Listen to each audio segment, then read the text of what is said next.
Next मैं बुलाने जा रहा हूँ सफदर अली को। आइए। जय हिंद दोस्तों, कैसे हैं आप लोग।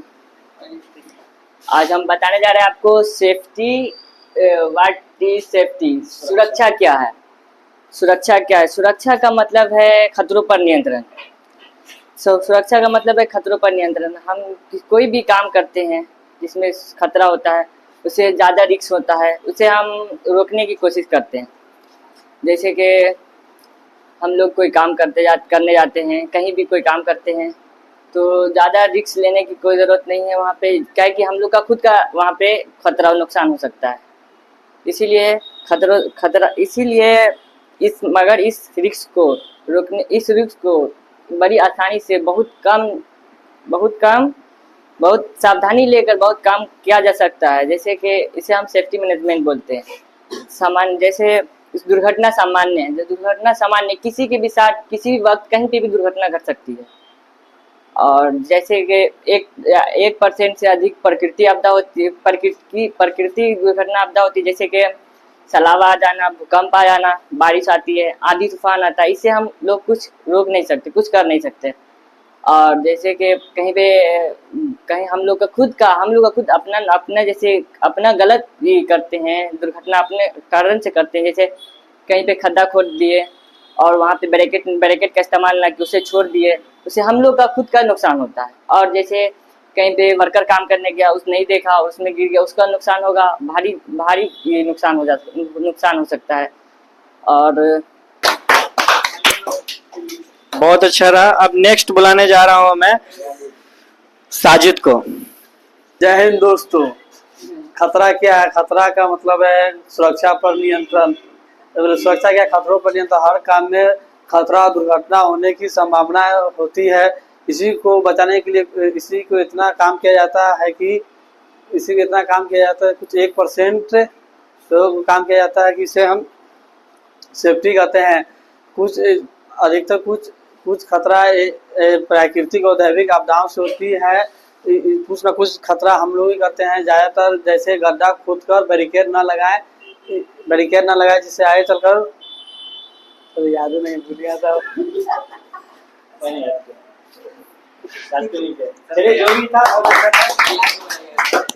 याद नहीं किया। चलिए, जो भी था साजिद थोड़ा बहुत याद किया था, कोशिश तो किया वो। नेक्स्ट मैं बुलाने जा रहा हूँ फैयाज को। Hello friends, good morning everyone. सुरक्षा क्या? सुरक्षा का मतलब खतरों पर नियंत्रण। सुरक्षा का मतलब खतरों पर नियंत्रण। खतरा व दुर्घटना हर काम में खतरा व दुर्घटना होने की रिस्क होती है, मगर इस रिस्क को उचित सावधानी लेकर इतना कम किया जा सकता है कि दुर्घटना होने की संभावना बिल्कुल न रहे। इसी को सेफ्टी मैनेजमेंट बोलते हैं। दुर्घटनाएं सामान्यतः असुरक्षित कामों एवं असुरक्षित स्थिति से होती है। कुछ 1% के लगभग दुर्घटनाएं प्राकृतिक एवं दैविक आपदाओं से होती है। मोटे तौर पे देखें तो असुरक्षित स्थितियां हम लोग ही कुछ न कुछ असुरक्षित काम करके ही करते हैं। जैसे खुदाई करके गड्ढा खोदा और बिना बैरिकेड करके ही छोड़ दिया, तो बिना बैरिकेड न करके एक असुरक्षित काम किया और अब यह किसी और के लिए असुरक्षित स्थिति बन जाती है। ज़्यादातर दुर्घटनाएं असुरक्षित कामों से होती है। यह सब असुरक्षित काम हम सब लोग ही करते हैं। अगर इन पर नियंत्रण रख लिया जाए तो दुर्घटनाएं बचाई जा सकती है। हमारे कार्य के प्रति व्यवहार ऐसा हो जो कि सुरक्षित हो, उनमें दुर्घटना होने की संभावना बिल्कुल न रहे। यह तभी संभव होगा जब हम सुरक्षा के प्रति जागरूक एवं सुरक्षा नियमों का पालन करें। सुरक्षा नियमों का पालन करें। हो सकता है कि पहला ही अनसेफ एक्ट बड़ी दुर्घटना में परिवर्तित हो जाए। अगर हमें ऊपर की किसी बड़ी दुर्घटना से बचना है तो नीचे की असुरक्षित क्रिया को रोकना होगा। हमें कार्य के प्रति सजग व सतर्क रहना होगा। हमें सुरक्षा व्यवस्था को अच्छा रखना पड़ेगा एवं नियमों का पालन करना होगा, तभी जाके हम दुर्घटना को रोक सकते हैं। अगर असुरक्षित काम करते रहेंगे तो दुर्घटना हमारे चारों तरफ मंडराते रहेंगे। असुरक्षित क्रिया मंडराते रहेंगे। दुर्घटनाएं में तो हमें चोट लगती ही, मगर हमारे ऊपर निर्भर सभी व्यक्ति भी परेशान होते हैं। इसीलिए बड़ी दुर्घटना में तो हमारा परिवार ही छीन भिन्न हो जाता है। इसीलिए काम को उचित सावधानी लेकर करें, जीवन अमूल्य है, इसकी रक्षा करें। काम को सावधानी एवं सुविधा के नियमों का पालन करते हुए करें, जिसमें न तो स्वयं की दुर्घटना हो और न किसी और की दुर्घटना हो। सुरक्षा सबके लिए है, सबके द्वारा होती है। थोड़ा सा घबराहट था फैयाज के अंदर, लेकिन बहुत ही अच्छा रहा और कोशिश भी की है बहुत। चलिए नेक्स्ट मैं बुलाने जा रहा हूँ फैजान को। जय हिंद दोस्तों, आशा करते हैं कि आप लोग अच्छे होंगे और सुरक्षित होंगे। आज हम बात करेंगे सुरक्षा के विषय पे। सुरक्षा क्या है, सुरक्षा हम लोग के लिए क्यों जरूरी है। सुरक्षा का मतलब है खतरों पे नियंत्रण। हर वो काम छोटा या बड़ा जिसमें छोटी बड़ी दुर्घटना और रिस्क हमेशा रहती है, इससे हमें बड़ी सी दुर्घटना का भी सामना करना पड़ता है। इस सबसे बचना तो उचित सावधानी लेकर हमें काम करना पड़ेगा। सामान्यतः किसी भी दुर्घटना का कारण ये होता है कि हम कोई भी काम कर रहे हैं, जैसे कि गड्ढा का खुदाई का काम किए और बिना बैरिकेड के छोड़ दिए, एक असुरक्षित क्रिया और एक असुरक्षित स्थिति बन जाती किसी और के लिए भी। जैसे कि हम जैसे रात का समय हो, बिना बैरिकेड के तो कोई गाड़ी आना जाना करे या कोई आदमी आना जाना करे तो उसमें डायरेक्ट गिर भी सकता है, उसे जान भी गंवानी हो सकती है। इसके लिए हम कोई भी काम करें तो सुरक्षित कार्य करें। जैसे कि सुरक्षा 3 प्रकार की होती है, पर्सनल सेफ्टी और मशीनरी सेफ्टी और एनवायरमेंट सेफ्टी। पर्सनल सेफ्टी में सबसे पहले खुद की सुरक्षा और साथ साथ जो काम कर रहे हैं उसकी सुरक्षा। आपको ये ध्यान रखना है कि आप जहाँ भी काम कर रहे हैं वहाँ खुद भी सुरक्षित रहे और साथ में जो काम कर उसे भी सेफ रखें। और खुद को सुरक्षित कैसे रख सकते हैं, जैसे PPT personal protective equipment.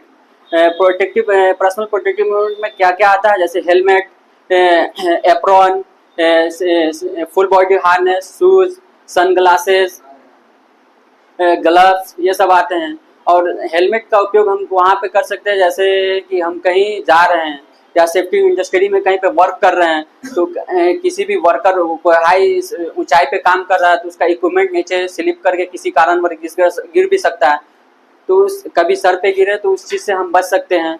Helmet use करेंगे तो सेफ्टी हार्नेस हम यूज़ करेंगे तो कहीं पे वर्क करते हाइट पे करते रहें, कभी हम हाथ फिसल जाए तो हम सेफ्टी हार्नेस लॉक किए रहेंगे तो हम उससे उस नीचे गिरने से बच सकते हैं, उस बड़ी दुर्घटना से बच सकते हैं। और एप्रॉन का यूज तो वहाँ पे कर सकते हैं जैसे कि हम कहीं पे हॉट वर्क कर रहे हैं या कहीं पे हम कहीं पे दूर हैं खड़े हैं तो किसी को हम आसानी से दिख जाए, जिसे रिफ्लेक्ट करे एप्रॉन, तो वहाँ पे हमारे बहुत से सपोर्ट करते हैं एप्रॉन। और शूज का उपयोग हम वहाँ पे कर सकते हैं जैसे कि हम इंडस्ट्री में जा रहे हैं या कहीं वर्क कर रहे हैं तो नीचे रड वुड या कुछ कील वगैरह चुभ ना जाए, इससे हमें बहुत तरह के इंजरी से हमें शूज बचाती है। और मशीनरी सेफ्टी में कोई भी मशीन जैसे कि ग्राइंडिंग मशीन हो गया, जैसे कि उसमें कटिंग करते समय तो उसका गार्ड होना ज़रूरी है या उसके वायर को चेक करना ज़रूरी है, ग्राइंडिंग मशीन के कहीं से कटा उटा है कि नहीं तो उसमें इलेक्ट्रिक के शॉक भी लग सकता है, इलेक्ट्रिक का भी खतरा बना रहता है। और गार्ड का भी जरूरी है, कभी ब्लेड को टूट जाने से हमारे हाथ कट भी सकते हैं, तो उसमें वो सब गार्ड कराना जरूरी है। और लिफ्टिंग क्रेन, जैसे कभी कोई मशीन जैसे लिफ्टिंग करते समय क्रेन लिफ्टिंग सामान करते समय ये ध्यान रहे कि क्रेन की पूरी अच्छी तरीके से जानकारी ले ले, एक्सपर्ट बंदा से उसकी जानकारी ले रहे, उससे अच्छी तरह से प्रशिक्षण हो जाए, जैसे कि कोई भी वर्क करते समय हमें क्रेन में कोई दिक्कत ना हो जिससे कि हमें आगे चल के कोई बड़ी दुर्घटना का सामना करना पड़े। और इन्वायरमेंट सेफ्टी जैसे कहीं भी कोई कचरा उचरा फैला देना या कोई पे ऑयल गिर जाना, उसे साफ सुथरा नहीं करना, ये सब हमारे लिए बहुत खतरनाक हो सकता है। इस सब से बचने के लिए हमें हाउस कीपिंग अच्छे तरीके से करना चाहिए और सेफ्टी रूल्स को अच्छे तरीके से फॉलो करना चाहिए। सेफ्टी रूल्स में जैसे rule number 1 rule number first जैसे कि खुद की सुरक्षा और दूसरे की भी सुरक्षा करना है। रूल नंबर 2, किसी भी काम करने से पहले उसका वर्क परमिट होना जरूरी है और उसे अच्छे तरीके से जांच कर लेना जरूरी है कि इस वर्क परमिट में क्या क्या लिखा हुआ उसे किस तरह से फॉलो करें। और वह किसी भी काम, रूल नंबर 3, किसी भी काम को करते समय उसमें शॉर्टकट न लें। शॉर्टकट लेने से कभी कभी बहुत बड़ी दुर्घटना का सामना करना पड़ता है। ये सब नियमों का हमेशा पालन करना चाहिए और हमेशा सुरक्षित रहता है इंसान। नियमों का पालन न करने से यही सब बड़ी दुर्घटनाओं का सामना करना पड़ता है। हमें ऊपर के किसी भी दुर्घटना से हमें बचना है तो हमें कोई नियमों का पालन करना होगा और कार्य के प्रति सजग और सतर्क रहना पड़ेगा, जिससे कि हमारे परिवार हम पे निर्भर होते हैं। हमें कुछ हो जाएगा तो हमारा परिवार हमारा छीनबीन हो सकता है, जिससे बहुत परेशानी हो सकती है। सुरक्षा सबके लिए, सबके द्वारा होनी चाहिए, सबके द्वारा किए जाने चाहिए। ठीक है, आप लोग को समझ में आशा होगा, आप लोग को समझ में आया होगा और इसे फॉलो भी करें और दूसरों को भी फॉलो करने का सलाह दें। Thank you so much. बहुत अच्छा रहा फैजान का, और उम्मीद है कि सबको समझ में भी आया होगा सुरक्षा क्या है, सुरक्षा के बारे में।